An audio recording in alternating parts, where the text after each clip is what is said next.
केंद्र सरकार और राज्य सरकार भले ही दावा करें, लेकिन ये सच है कि उत्तर प्रदेश के कौशाम्बी जिले में एक ऐसा भी गांव है जहां आजादी के 7 दशक बीत जाने के बाद भी ग्रामीणों को सड़क जैसी मूलभूत सुविधा तक नहीं नसीब हुई।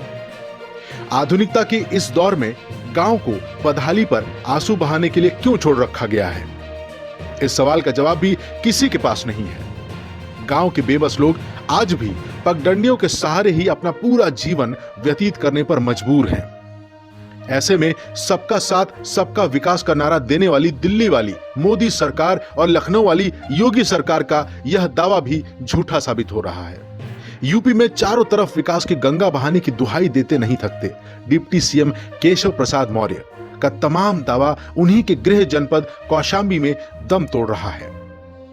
यहां मूरतगंज ब्लॉक से महज 5 किलोमीटर की दूरी पर गंगा नदी किनारे बसे गसरी गांव से निकलकर सामने आई इन बदहाल तस्वीरों ने सबका साथ सबका विकास का नारा देने वाली योगी सरकार के तमाम दावों को भी खोखला साबित कर दिया है। आजादी के 7 दशक बाद भी ग्रामीणों को सड़क जैसी मूलभूत सुविधाएं नसीब नहीं हुई। गांव वालों ने बताया कि आजादी के बाद भी इस गांव में कभी शहनाई नहीं बजी। इस बात के गवाह यहां के कुंवारे लड़के हैं, क्योंकि गांव के लोगों के लिए आवागमन का कोई रास्ता न होने के कारण इस गांव में जो भी रिश्ता लेकर आता है वो पगडंडियों को देखकर रिश्ता करने से साफ इनकार कर जाता है। गांव में करीब 200 ऐसे युवक युवतियां हैं जिनकी शादी अभी तक नहीं हुई। ऐसे में गांव के लोग अपने लड़के व लड़कियों की शादी भी रिश्तेदारों के घरों से करते हैं। बहुत बड़ी समस्या है। समस्या यह है कि यहाँ से 2 किलोमीटर अगर कोई सामान लेना होता है तो 2 किलोमीटर जाना पड़ता है।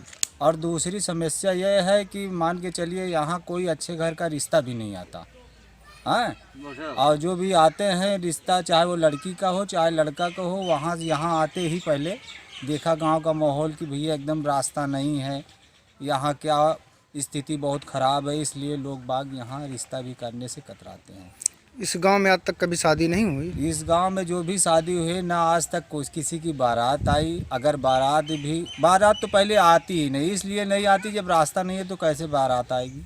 कैसे शादियाँ होती बहन बेटी? अरे बहन बेटी की शादियाँ ऐसे होती है कि मान के चलिए कि जैसे गुड्डा गुड्डी की शादी नात रिश्तेदारों के? हाँ, नात रिश्तेदारों के यहाँ होती है। मान के चलिए कि भाई जब कोई रास्ता है ही नहीं तो दूसरा आदमी रिलेशन नहीं करता, बस वही आपसों में जुट जाता है। और क्या गांव की बदहाली का आलम यह है कि महफूज और हनीफ अहमद की माने तो गसरी गांव में दूसरी सबसे बड़ी समस्या लोगों के स्वास्थ्य को लेकर है।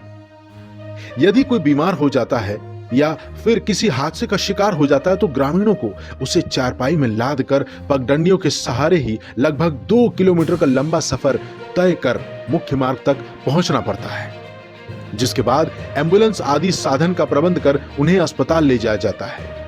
लेकिन कभी समय ऐसा भी आता है कि समय पर उपचार न मिलने से लोगों की मौत भी हो जाती है। कहाँ जा रहे हैं? भैया दीवार से गिर गए, इनके चोट लग गई। यहाँ कोई रोड तो है नहीं ना। गाड़ी का कहा है वो पूर्वा तक 2 किलोमीटर का लेके खटिया बजावे तो हुआ समझ ला कि गाड़ी आई। यहाँ रोड नहीं ना भैया। नर्क से भी बदतर स्थिति में जिंदगी गुजार रहे इस गांव के लोगों को इस बात का खासा मलाल है कि देश प्रदेश में निजाम बदलने के बाद भी आज तक इस गांव की तस्वीर नहीं बदली।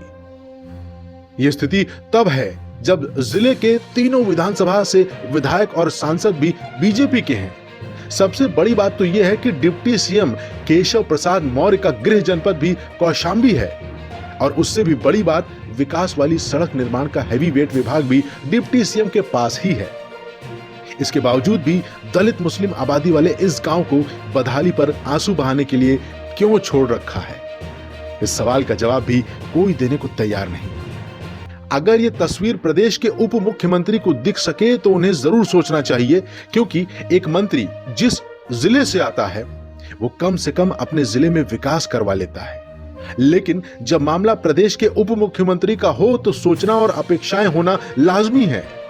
यहां विकास किस चिड़िया का नाम है इस गसरी गांव के लोगों को नहीं पता, क्योंकि इन लोगों ने तो वो विकास वाली चिड़िया देखी ही नहीं। लेकिन सरकारों ने विकास खूब दिखाया है, वादों, इरादों और दावों में, क्योंकि उनकी फाइलों में गांव का मौसम गुलाबी है। मगर ये आंकड़े झूठे हैं, ये दावा किताबी है। आदम गोंडवी ने ये लाइनें शायद इसी दिन के लिए लिखी होंगी।